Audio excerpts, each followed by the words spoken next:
Bonjour et bienvenue dans ce nouveau webcast. Alors que l'intelligence artificielle est adoptée par de plus en plus d'entreprises, quel rôle joue-t-elle au sein de celle-ci? Surtout, quelle valeur ajoutée représente-t-elle notamment pour faire face aux cyberattaques? Pour évoquer ce sujet, j'ai le plaisir de recevoir Raphaël Marichez, Chief Security Officer au sein de Palo Alto Networks pour la France et l'Europe du Sud. Bonjour Raphaël. Bonjour Robin. Ainsi que Benoît Herman, groupe CISO au sein de Vinci. Bonjour Benoît. Bonjour Robin. Alors, je le disais à l'ère de l'IA, quels sont les principaux cyber-risques qui pèsent sur les organisations et est-ce que les Jeux Olympiques qui viennent de se clore ont été riches d'enseignements à ce sujet? Alors, riches d'enseignements, oui, mais ils ne sont pas révélateurs. La période des Jeux n'est pas révélatrice de ce qui se passe tout au long de l'année, notamment les grands groupes d'attaquants type étatique, ce qu'on appelle les APT, qui font des infiltrations en profondeur sur plusieurs mois. On les a trouvés plutôt discrets pendant cette période-là. On pense que c'est parce que les sociétés qui étaient en première ligne des JO étaient extrêmement surveillées, extrêmement protégées, extrêmement bien défendues. Ils ne voulaient pas se faire avoir. En revanche, et c'est conforme aux prévisions, aux attentes qu'on avait évoquées avec notre division de recherche en incident Unit 42, en revanche, les groupes opportunistes pour des motifs de gains financiers étaient bien présents. Ils sont passés vraiment à l'échelle sur des cibles, je dirais, de second rang, qui étaient moins protégées. Et aussi, on a vu pas mal ce qu'on appelle l'activisme, c'est-à-dire de la recherche d'espace média pour des revendications politiques. Donc, pour les groupes opportunistes, effectivement, on peut parler d'usage de l'IA. La surface d'attaque potentielle est telle, ils se sont plutôt focalisés sur des cibles plus faciles à atteindre. Benoît, est-ce que vous souhaitez ajouter quelque chose à ce sujet? Oui, tout à fait. Je pense que pour les JO, on peut parler d'industrialisation de la menace réaliste. C'est-à-dire qu'on a reçu énormément d'attaques à des fins lucratives, fins financières, de vente de faux billets, d'invitations aux Jeux Olympiques, qui ont été multipliées, à mon avis, avec des moteurs d'IA sous-jacentes. On a reçu énormément aussi d'emails de phishing, une attaque assez classique et basique, mais qui devient aujourd'hui presque parfaite avec des emails traduits dans de multiples langues par des IA génératives.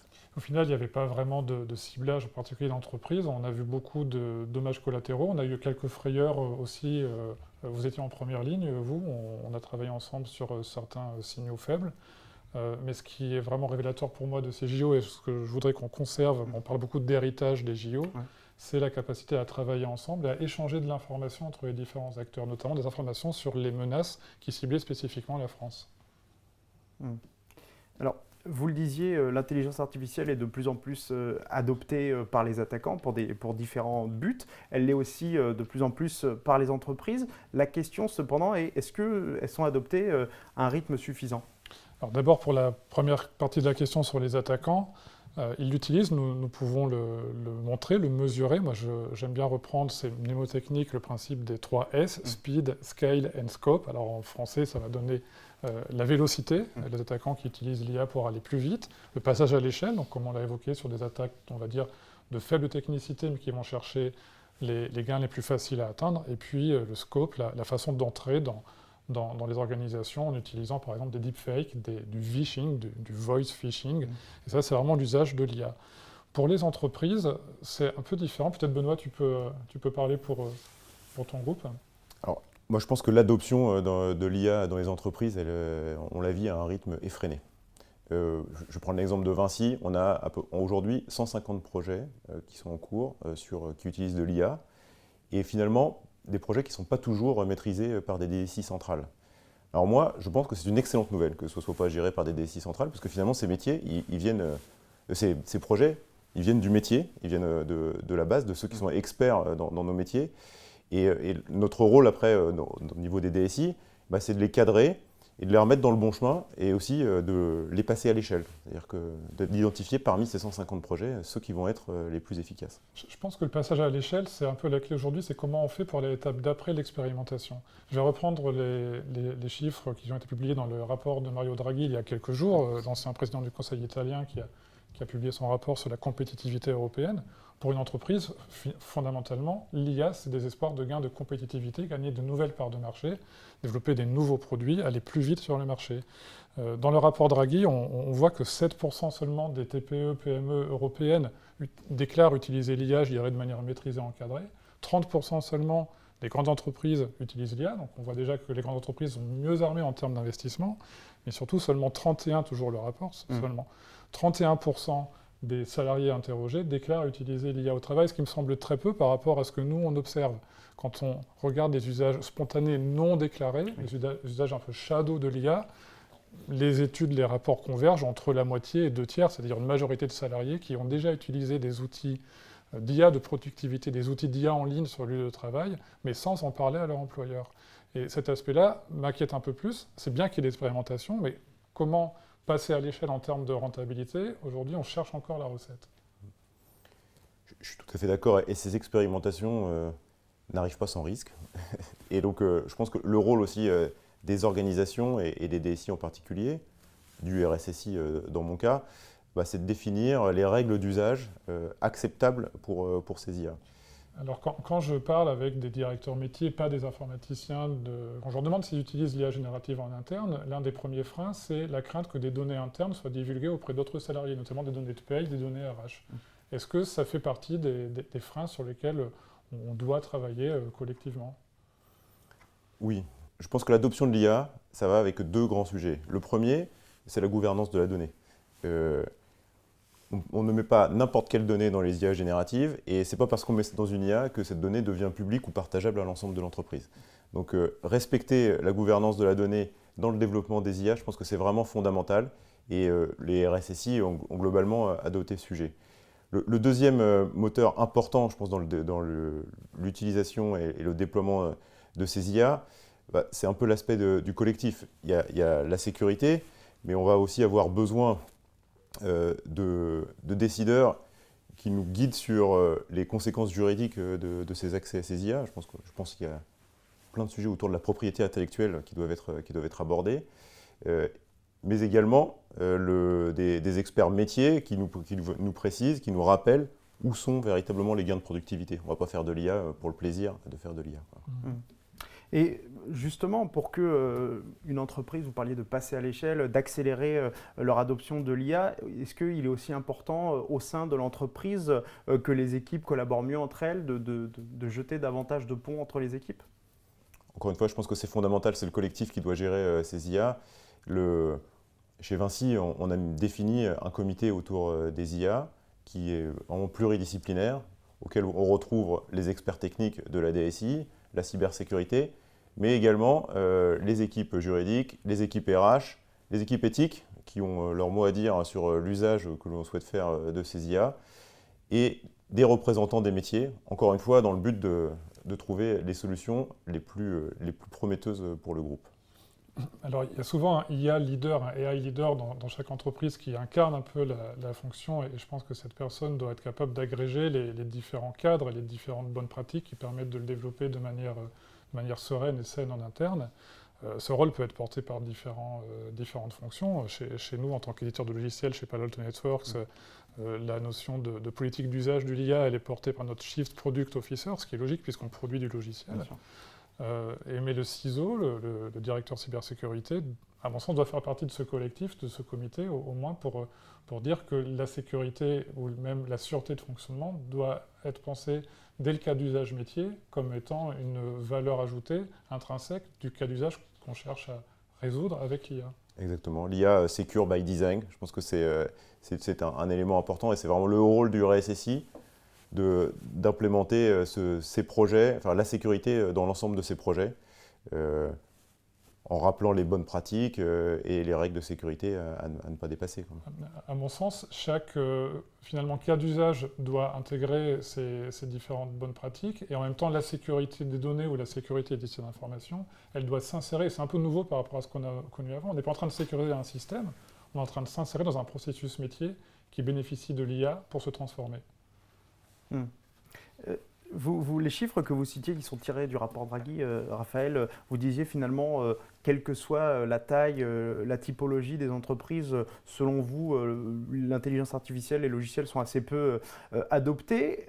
J'imagine que dans la tête des dirigeants, il y a aussi la question de la maîtrise des risques qui est très présente. Est-ce que c'est aussi par ce biais-là que réfléchissent les entreprises? Les dirigeants recherchent des gains d'opportunités, opportunités commerciales, développer des produits, des nouveaux services, gagner des parts de marché, être plus compétitif, être en avance. Donc la notion de risque pour un dirigeant d'entreprise, c'est une notion qui est normalement positive, puisque l'entrepreneuriat, c'est de la prise de risque. à nous, côté cybersécurité, de nous interfacer avec cette notion de risque positif pour montrer le ratio opportunité versus risque négatif au sens financier, juridique ou ralentissement, pour montrer que l'IA a des gains positifs in fine. Je pense que c'est ce que vous faites dans la plateforme Léonard. Tout à fait. Ouais. Léonard, au sein de Vinci, c'est notre plateforme d'une part d'incubation, mais aussi d'innovation. Léonard a lancé il y a déjà 5 ans un grand programme autour de l'IA qui est composé globalement de 2 pans. Le premier, c'est la formation, c'est-à-dire acculturer et former nos collaborateurs aux usages de l'IA, toujours dans l'idée de faire naître les cas d'usage du métier.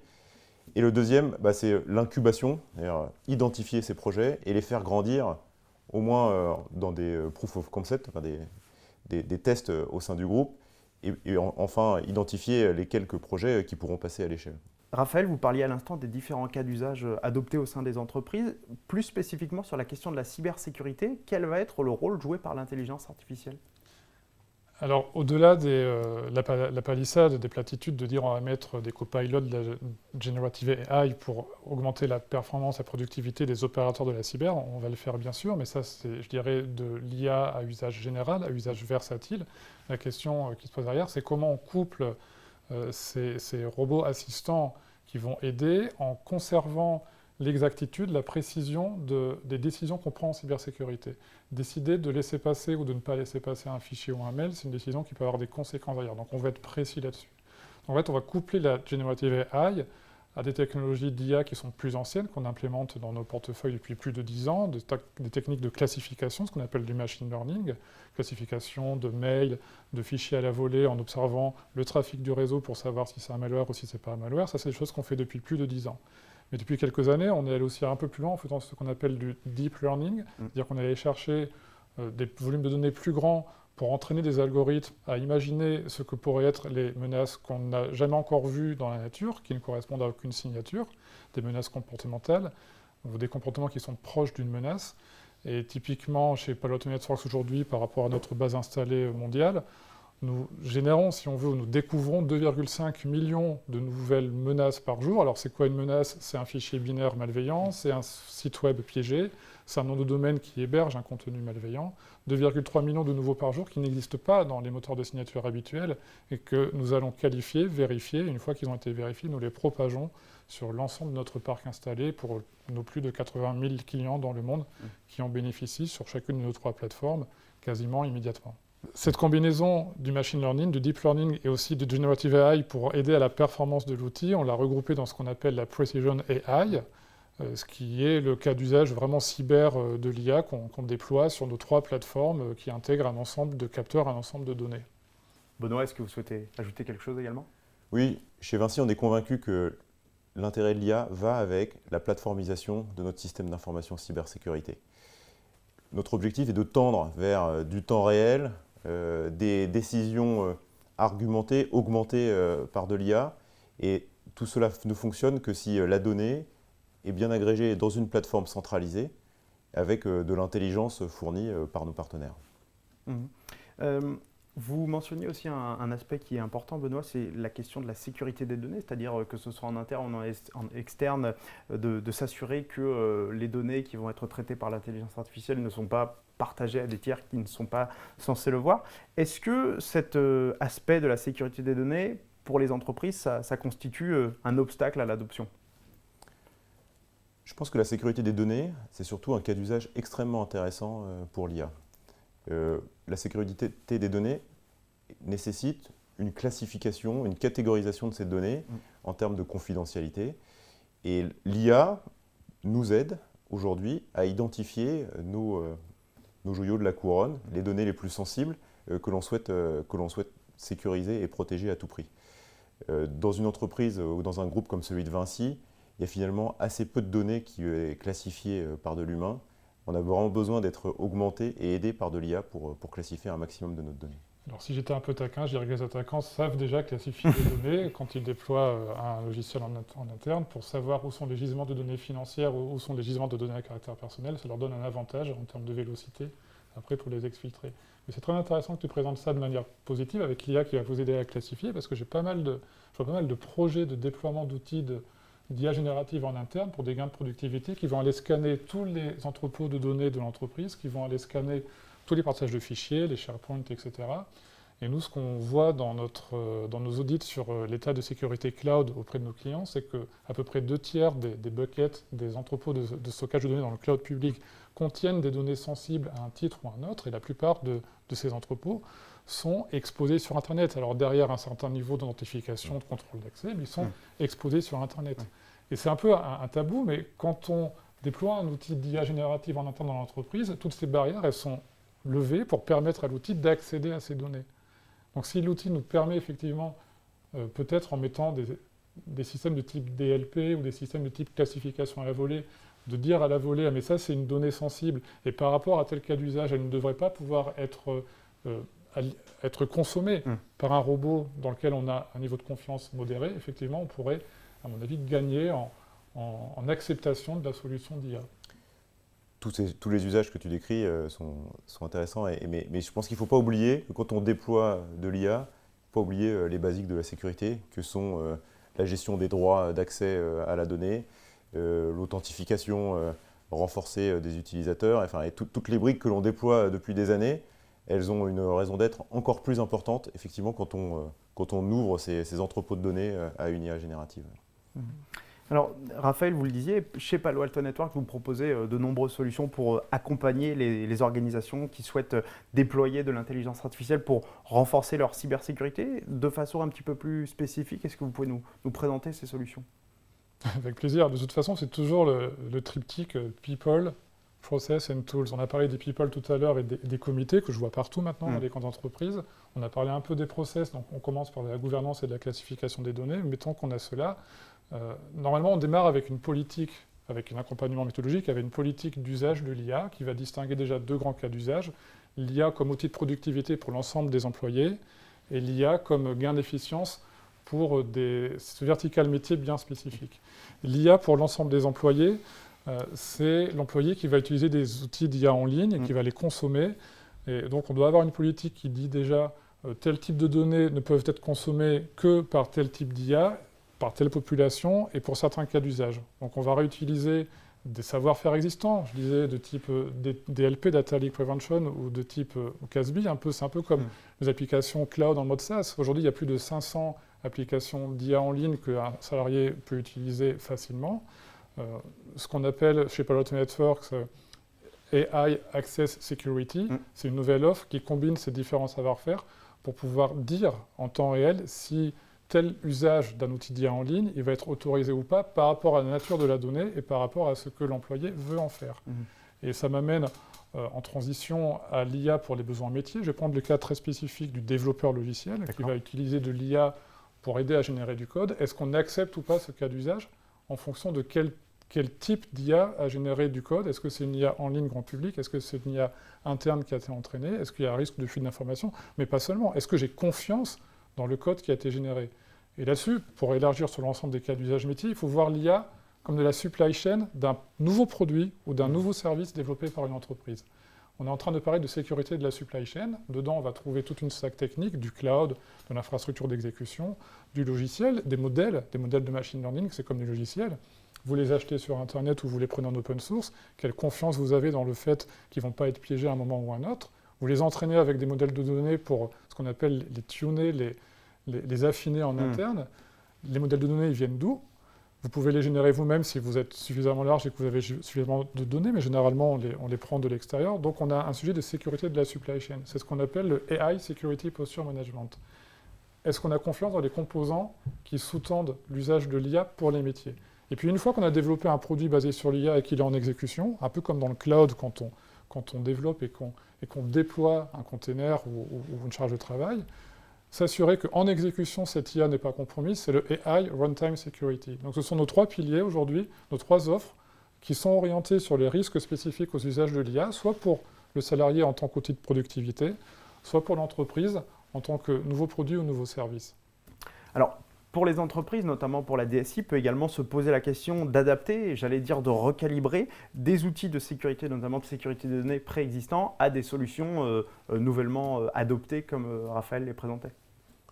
Tout à fait. Alors, dans un premier temps, on va faire évoluer nos outils de sécurité en les augmentant aussi avec de l'IA. Alors, on va faire de l'IA pour sécuriser de l'IA.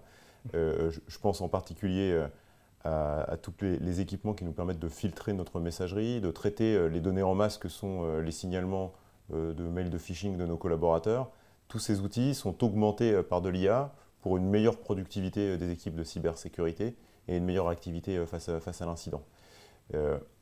En plus de l'optimisation de ces outils, on va réutiliser notre stack technique de contrôle de la gestion de la donnée, comme on l'a dit précédemment. Alors le DLP doit être reconfiguré, effectivement, augmenté avec de l'IA et face à la multiplicité des échanges, on va devoir reconfigurer notre DLP pour éviter ces nouvelles fuites de données. Mais je pense aussi que les DSI vont devoir ajouter une nouvelle ligne budgétaire à leur budget cybersécurité. Chez Vinci, on a décrit et déployé ce qu'on appelait une directive autour de l'IA il y a déjà 6 mois. On se rend compte aujourd'hui qu'il y a à peu près 50% des mesures qu'on n'est pas encore en mesure d'outiller. Donc il va falloir s'équiper. On a des partenaires qui nous proposeront plein d'outils formidables, mais surtout, il va falloir les adapter à nos usages particuliers. Et le rôle de la cyber et de la DSI, c'est de suivre les projets que je décrivais au début de notre échange pour sécuriser chacun de ces projets. Donc on doit vraiment être proactif sur cette démarche. Je pense que les outils de cyber peuvent déjà apporter, je dirais, des premiers échelons de maturité dans la sécurité de l'IA. C'est révéler les usages réels. Comme je l'ai évoqué tout à l'heure, plus de la moitié des salariés utilisent l'IA sur le lieu de travail sans en parler à leur employeur. Donc ça, il faut pouvoir le révéler avec de l'inspection de paquets. Et une fois qu'on l'a révélé, il faut pouvoir classifier en fonction de la directive que tu as évoquée et avoir des outils ensuite d'implémentation de cette politique, éventuellement rediriger les salariés vers des outils, on va dire corporate, autorisés en interne. Tout ça se fait avec des techniques qui existent déjà sur la sécurité réseau, sur la sécurité des applications cloud, mais qu'il faut qu'on réintègre, qu'on réagence pour répondre aux risques spécifiques à des cas d'usage d'IA. Et un des risques spécifiques qui est en train de monter, qui est en train d'inquiéter pas mal de DSI, à mon sens, c'est la génération de code, augmentée par l'IA, même si on va finalement passer moins de temps en tant que développeur à écrire du code, au final, on va avoir plus de code qui sera embarqué dans les applications faites maison, et du code qui est souvent de qualité plutôt médiocre. C'est ce que montre aujourd'hui, on n'arrive pas à avoir des IA qui génèrent du code sans faute, sans faille. Donc les outils aussi doivent peut-être être un peu plus priorisés aussi sur le contrôle du produit fini qui a été généré avec l'aide de l'IA. Et le produit fini, c'est un logiciel, c'est une application. Alors, Raphaël, peut-être le mot de la fin. Quand on parle de cybersécurité basée sur l'IA, les défis et les avantages principaux que vous citeriez ? Je pense que la cybersécurité est le terrain de jeu, ou certainement le terrain de jeu le plus emblématique, le plus efficace pour l'IA. Pourquoi ? Parce que la cybersécurité, finalement c'est assez simple, c'est disposer de capteurs dans l'ensemble des systèmes d'information, dans l'ensemble des couches, mais sauf que ces capteurs sont hétérogènes, ils génèrent beaucoup de données. C'est corréler les informations qui viennent de ces capteurs, si possible, en temps réel ou quasiment en temps réel, pour prendre des décisions après qu'on va appliquer sur des points de mise en œuvre de politique dans l'ensemble de l'infrastructure. Donc il y a une hétérogénéité des données, il y a des volumes de données qui sont considérables, des flux en continu, on doit prendre des décisions rapidement. L'humain ne sait pas faire ça. Seule l'IA permet au système aujourd'hui de pouvoir traiter à grande échelle des données hétérogènes, de les normaliser, de les corréler, de comprendre ce qui s'est passé et de proposer à l'humain une décision qui soit pertinente. Donc c'est vraiment le cas d'usage idéal de l'IA, c'est vraiment la cybersécurité. Merci beaucoup messieurs, pour toutes vos réponses. Merci. Merci Benoît, merci Robin. Pour ma part, j'aurai le plaisir de vous retrouver très prochainement pour un prochain webcast. Au revoir.